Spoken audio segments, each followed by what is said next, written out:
Ida for refusing to let my neighbor use my driveway after she's been parking in it without asking. I live in a suburban neighborhood with my husband. We have a double driveway that fits both of our cars comfortably. Our next door neighbor, let's call her Linda, moved in a year ago. She's an older woman in her late 50s who seems friendly on the surface, but has started to cause some issues. It started a few months ago when I came home and found her car parked in my driveway. At first, I thought it was a mistake, so I knocked on her door to ask her to move it.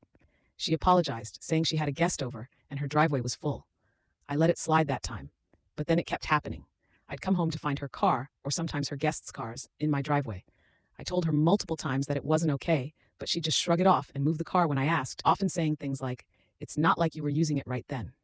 The final straw happened last week. My mother-in-law, who isn't exactly my biggest fan, was visiting, and I specifically asked her to park in the driveway so she wouldn't block the street. When we came home from running errands, Linda's car was there again.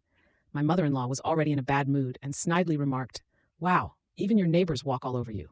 I wonder why." I was furious. I knocked on Linda's door and told her that this was the last time she was parking in my driveway, period.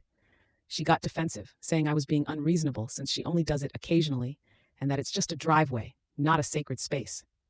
Since then, she started giving me the cold shoulder, and I've noticed her glaring at me whenever I'm outside. My husband says I might have gone too far and should have just let it slide, especially since she's older and it's not worth the drama.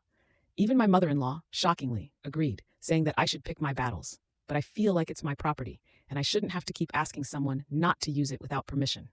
At the same time, maybe I overreacted by confronting her so harshly. So am I the asshole for refusing to let my neighbor park in my driveway and possibly escalating things? Remember to like and subscribe.